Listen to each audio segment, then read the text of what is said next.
कहते हैं कि अपने भगवान पर विश्वास रखो तो डूबती नैया भी पार लगा देते हैं वो। तो इसी के ऊपर एक बहुत इंटरेस्टिंग स्टोरी लेकर आई हूँ, प्लीज पूरा ध्यान से सुनिएगा। बस उन पर विश्वास रखकर चलिए, तब आप देखिएगा क्या चमत्कार होते हैं आपकी जिंदगी में।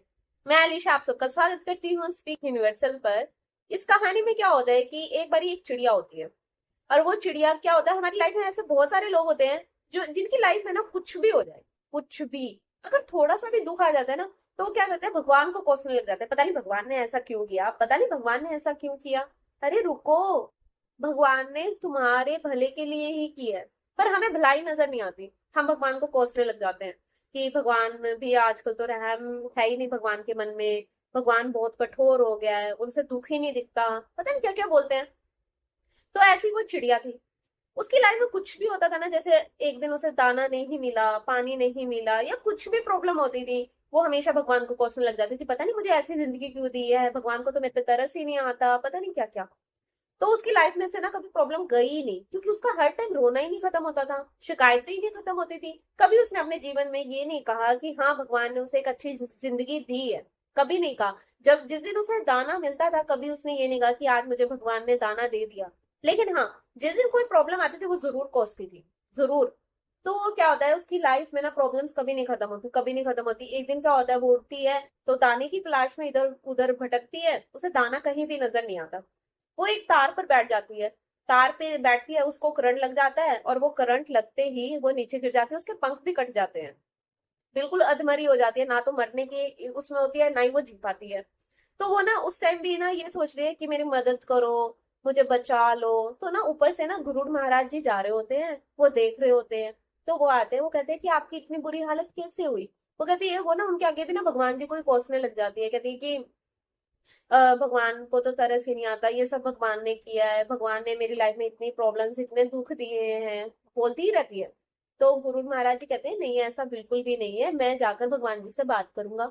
तो गुरु महाराज जी भगवान जी से बात करने के लिए जैसे ही जाते हैं, तो वो विष्णु जी के पास जाते हैं और विष्णु जी से कहते हैं, सारी बात बताते हैं कि ऐसे ऐसे करके एक चिड़िया ऐसे नीचे पड़ी थी और मैंने उनसे बात की तो उन्होंने ऐसे ऐसे बोला, तो आप प्लीज उन्हें ठीक कर दीजिए। तो भगवान जी कहते हैं कि वो अपने कर्मों को ही भुगत रहे हैं, उन्होंने पिछले जन्म में कुछ ऐसे कर्म किए थे, वो उनका ही भुगतान कर रहे हैं, और वो अभी मरेंगी नहीं, उनका 7 साल तक अभी वो जीवित रहेंगी, वो इसी हाल में जीती रहेंगी। तो वो वहां से जैसे गुरु महाराज जी निकल रहे होते हैं, तो दरवाजे पर ना दो द्वारपाल वगैरह खड़े होते हैं। तो वो पूछते हैं क्या हुआ, तुम इतने परेशान क्यों हो। तो गुरु महाराज जी सारी बात बताते हैं, कहते हैं कि ऐसे ऐसे ना नीचे एक चिड़िया है, मेरे से ना उसका हाल नहीं देखा जा रहा, बिल्कुल नहीं देखा जा रहा।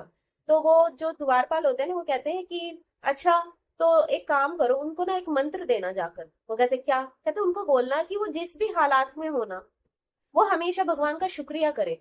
लेकिन हमने देखा है वो जो चिड़िया है ना, वो हमेशा भगवान को कोसती है।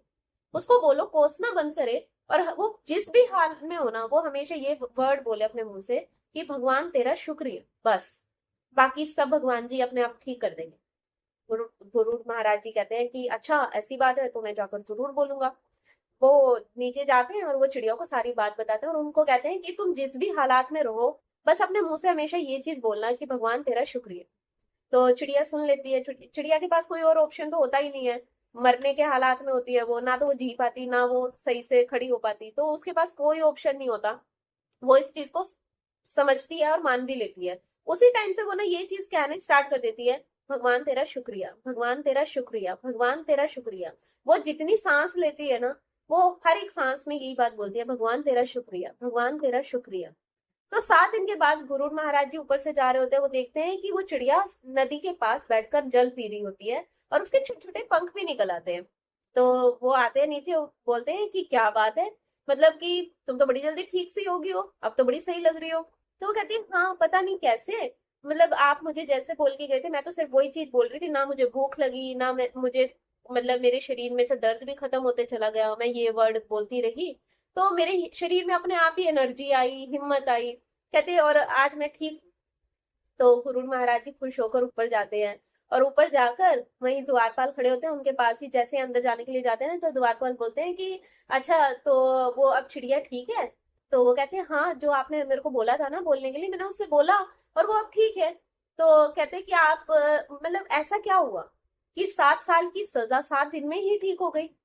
तो वो द्वारपाल कहते हैं कि हाँ, कहते हैं भगवान ये कहते हैं कि अगर तुम अपने जीवन की डोर मेरे हाथ में रख दो तो उसे मैं सही रास्ते पर अपने आप ले जाऊंगा। बस मुझ पर विश्वास करो, तो मैं कभी भी तुम्हें डगमगाने या घबराने नहीं दूंगा। तुम्हारा जीवन कहाँ पर क्या सही है तुम्हारे लिए वो सब कुछ मैं सोचूंगा।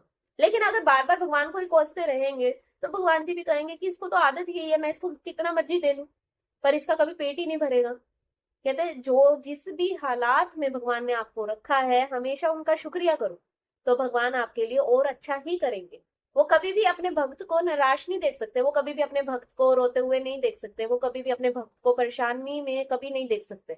तो आपसे ज्यादा टेंशन तो भगवान को आपकी है, लेकिन उनको भी तो कुछ चाहिए ना, वो भी तो सिर्फ प्यार ही मांगते हैं। तो यही सब था। ये कहानी मैं जो आपको बता रही हूँ ना, ये कहानी बताने का मेरा मेन मतलब यही है कि हमें जो भी सिचुएशन मिलती है, बुरी अच्छी, हम अच्छे में हम कभी भी भगवान को याद नहीं करते, कभी भी नहीं करते। कभी हम कहते हैं कि भगवान तेरा शुक्रिया, अच्छे में हम इतने मगन हो जाते हैं कि भूल ही जाते हैं भगवान को, ठीक है ना। पर बुराई में हमेशा याद आता है, जब हमारे पास दुख आता है ना, कि भगवान तूने ऐसा क्यों किया, ऐसा क्यों किया। तो हमें हर वक्त अपने भगवान का शुक्रिया करना चाहिए, चाहे अच्छा बुरा वक्त कुछ भी हो, हमेशा उन्हें शुक्रिया ही करना चाहिए, कभी उन्हें कोसना नहीं चाहिए। वो आपके लिए इतना कुछ करते हैं, इतना कुछ करते हैं आपके लिए ही, हमेशा आपके बारे में सोचते हैं, लेकिन हमें समझ में नहीं आता। हम जैसे अपने पेरेंट्स पर ट्रस्ट करते हैं ना, ऐसे ही हमें उन पर ट्रस्ट करना चाहिए, क्योंकि वो तो पूरी दुनिया के जितने भी दुनिया में बच्चे हैं ना, वो सब बच्चे हैं उनके। जितनी भी दुनिया में लोग हैं, चाहे हमारे पेरेंट्स भी खुद उनके ही बच्चे हैं। मतलब उन्हें पूरी दुनिया चलानी है, वो हर एक बच्चे के बारे में अच्छा ही सोचेंगे। कभी माँ बाप अपने बच्चे के बारे में बुरा नहीं सोचते हैं ना, तो वो भी तो ऐसे ही है। उनके इतने सारे बच्चे हैं, वो सबके बारे में अच्छा ही सोचेंगे। बस उनके ऊपर विश्वास करके चलिए और अपने जीवन की डोर उनके हाथ में एक बार थमा कर तो देखिए। जैसे महाभारत के युद्ध में अर्जुन ने अपने रथ की डोर उनके हाथ में थमा दी थी, तो वो बेफिक्र हो गए थे, है ना। तो ऐसे ही हमें अपने जीवन की डोर भी उनके हाथ में थमा देनी चाहिए, बाकी उनके ऊपर छोड़ दो, जो भी होगा अच्छा बुरा।